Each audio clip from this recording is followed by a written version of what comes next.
Hello, hello, collective. Ako po ito, si James from James Tarot PH. This message is a timeless reading. Kaya kung kailan nyo po ito makita, ito po yung tamang araw para malaman nyo po ang mensaheng ito. So sit down and listen to all the messages na gusto pong ibigay sa inyo ng inyong spirit guide today.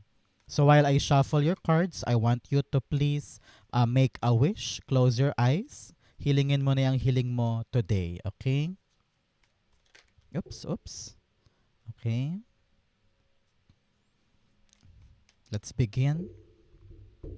Inhale and exhale. Holy Spirit, ibigay natin kay collective ang mensaheng dapat niyang malaman today. In your overall energy, meron kang the Queen of Wands, beautiful. In what's coming in, the Three of Swords, lovely. And meron po kayong the Star card in your fortune. Wow, wow, wow. This is fated destiny. Napakaganda na andar ng kapalaran mo today. In your background energy, meron kang the King of Wands. Meron kang King and Queen here. Talaga namang kung meron po sa inyong may partner, may karelasyon, or merong katuwang sa buhay, this is all about you sticking together and making past kung ano man yung challenges, and both of you will rise above. Okay? But for others na wala namang partner this time at talaga namang kinakaya ang lahat mag-isa, sabi ng iyong spirit guides panahon ito para pag-alabin mo, collective, ang iyong pangarap. Alam niya na marami kang mga takot, marami kang gustong gawin, pero pinapangunahan ka ng kaba or pang-alipusta mula sa ibang tao. Nakikita ko dito na minsan ang hirap-hirap itawid yung gusto natin dahil nga um, dahil sa outside forces or outside factors na wala na sa ating kamay. Pinapayuhan ka dito, collective, na mangarap ka ulit, no? Pataasin mo yung kumpiyansa mo na maaabot ko yun, kaya ko yun. Itong idea ko, itong vision ko, itong gusto kong mangyari, posible siya. Tinatawag ka today ng yung Spirit Guides Collective na maging CEO ng buhay mo. Ikaw dapat ang punong abala, ikaw dapat ang talagang malakas ang kumpiyansa na itawid yung mga dapat itawid. Kung kailangan mag-decide, kailangan ikaw ready ka to make a decision. Kung kailangan mag-isip ng solusyon, kailangan nandoon ka. Lakas loob na hinaharap yung issue. And everything will be settled. Ang kailangan lang ngayon, magkaroon ka ng tapang and drive to continue forward. Okay? Narinig ko dito na matutunan mo nang tumanggap ng kritisismo mula sa ibang tao.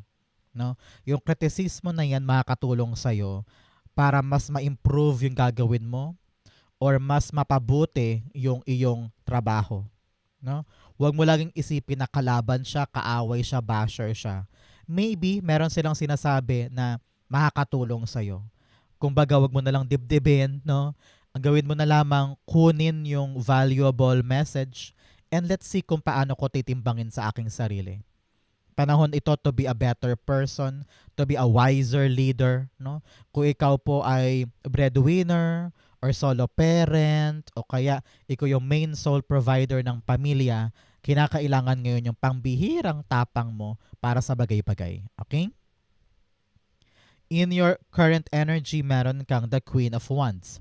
Sinasabi dito ng iyong spirit guides na panahon na para magtiwala ka sa iyong sarili. May gagawin ka, no? Kitang-kita ko dito, either ikaw yung punong abala, ikaw yung naatasan for a certain task. Kumbaga parang nasa pasan-pasan mo yung iyong responsibilidad para sa maraming tao. And naramdaman ko dito na marami ang nagtitiwala sa'yo or umaasa sa'yo. Kaya yung pressure sobra-sobra. Sabi dito, just think positive. Gawin mo lang yung makakaya mo at pagkatiwalaan mo ang sarili mo. Okay? You've been through a lot. Nanggaling ka na simula sa pagkadapa, pagkasawi, kasawi ang palad, or pagkatalo. Pero ibig sabihin daw nun, hindi dapat mag-define ng sarili mo lahat ng pagkatalo mo or kasakitan mo or kasalanan mo. May chance ka pa para bumawi, ibangon ang sarili, at to pa rin yung goal mo.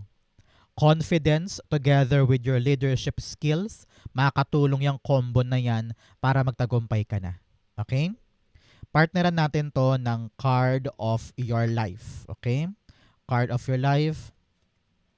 Death. Wow. I am learning that endings are merely beginnings. Sabi dito, kung may mga bagay na natapos sa'yo in the past, mga nag-end, naputol, na-disappoint ka kasi talagang walang nangyari, di ba? So, lagi mo daw isipin, yung mga natapos or nasayang or nabokya sa buhay mo, hindi yan ibig sabihin natalunan ka. No. You still have what it takes to succeed in life.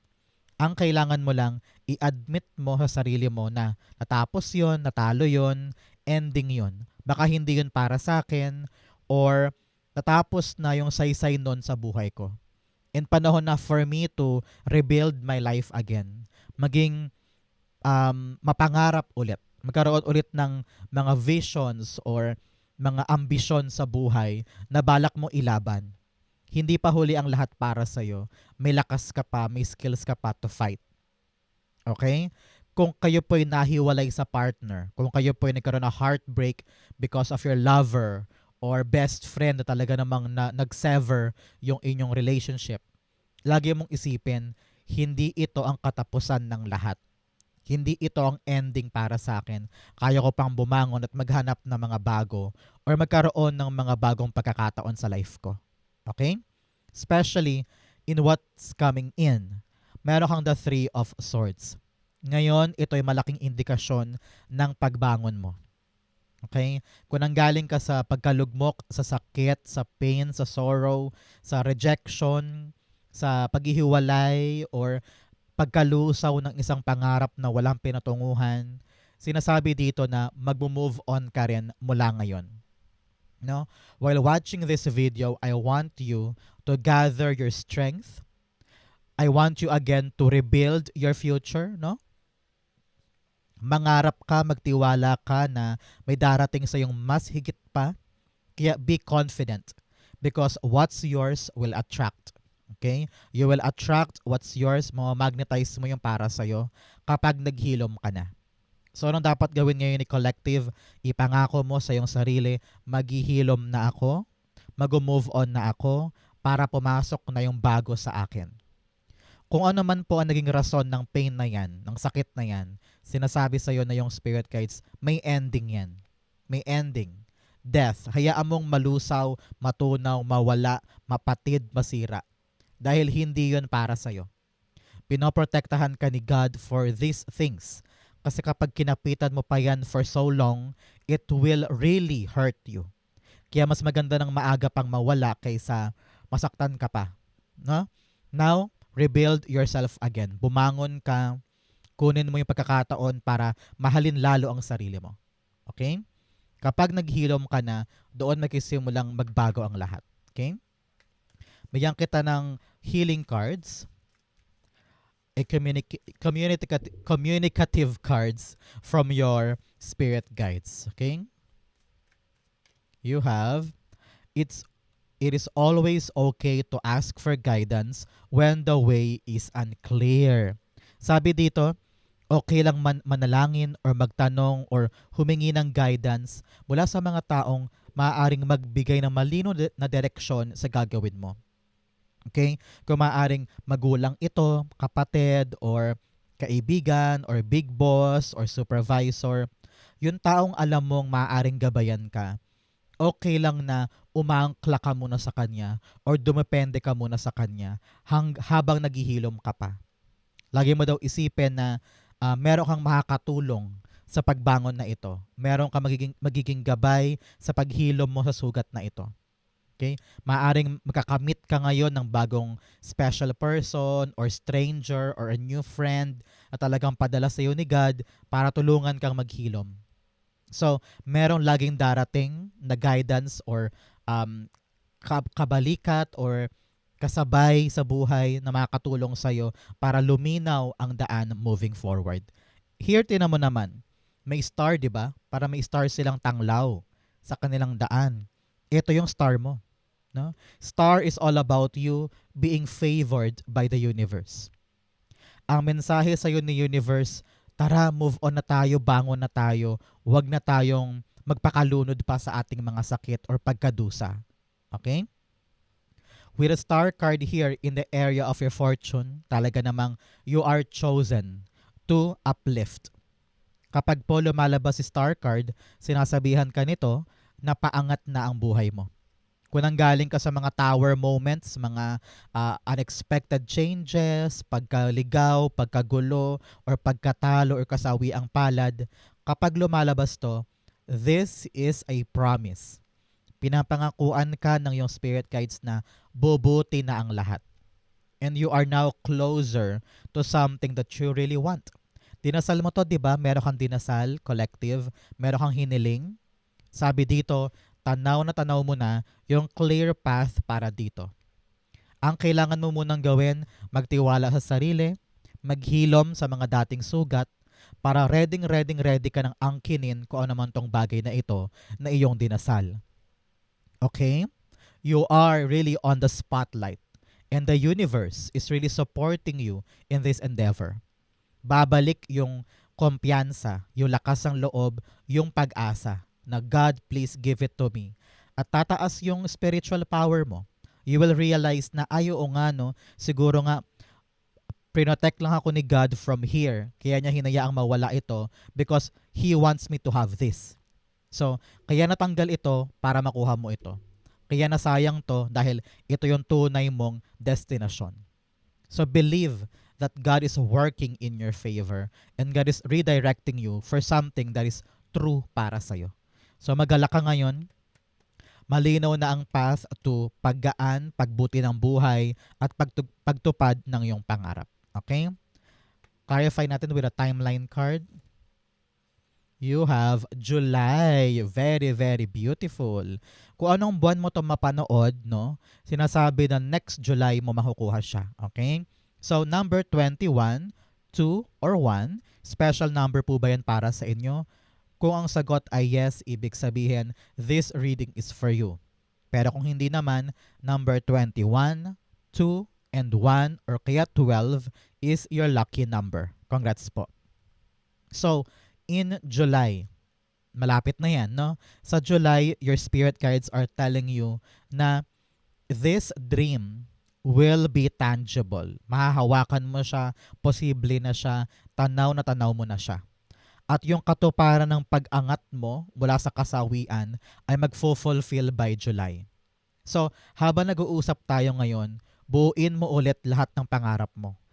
Klaruhin mo kung saan mo balak pumunta, ano yung balak mong career, saan mo balak dalhin ng iyong sarili. At kapag klaro na yan, be confident in taking action on those plan. Pag-alabin mo yung fighting spirit mo na magawa siya. Para mangyari yan, learn to forgive yourself from the past. And forgive also all the people from your past. Para totally hindi na to pabalik-balik at hindi sirain yung nangyayaring maganda sa buhay mo ngayon. And kapag naayos na yan, klaro na sa yung habulin, puntahan, sungkitin itong pangarap mo na ito. Wala nang delay, walang double thinking, walang doubts, and also walang agam-agam. Sa'yo yan. Para sa'yo yan. Okay? So, bigyan kita ngayon ng money cards. Okay?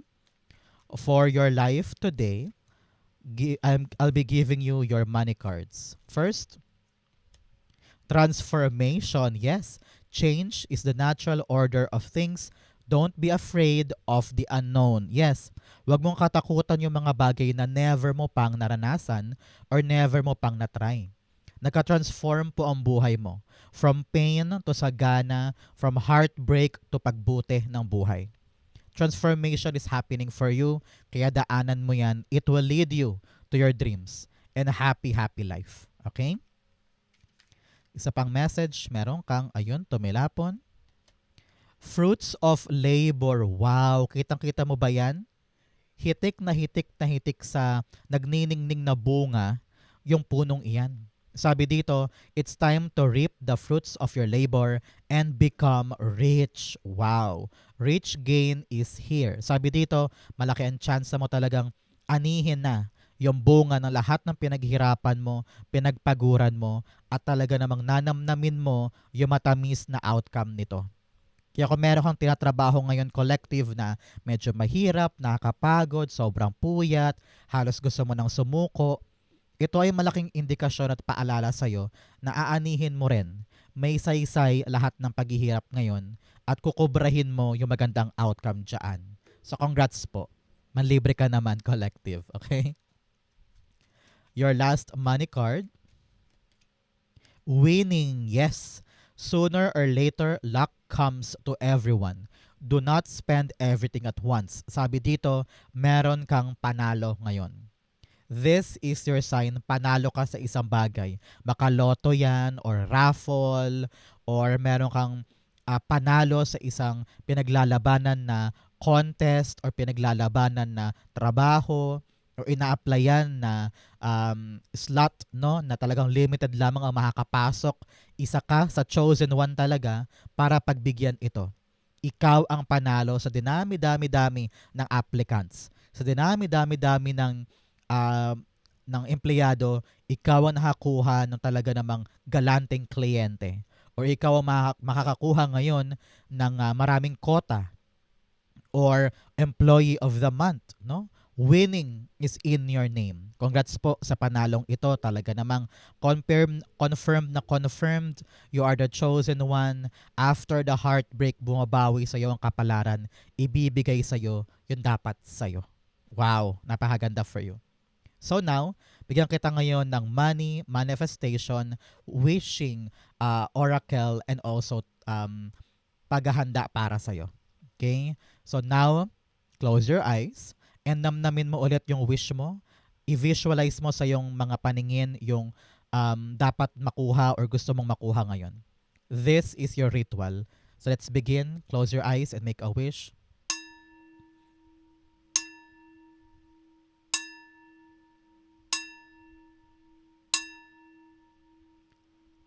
Thank you, Holy Spirit, Spirit Guides, for the clarity, messages, at pagtupad sa mga dasal ni Collective today. Sana po'y nakaresonate ka. Comment down below. Babasahin ko po yan. Thank you po for watching hanggang dulo. I love you. This has been James for James Taro PH. God bless everybody.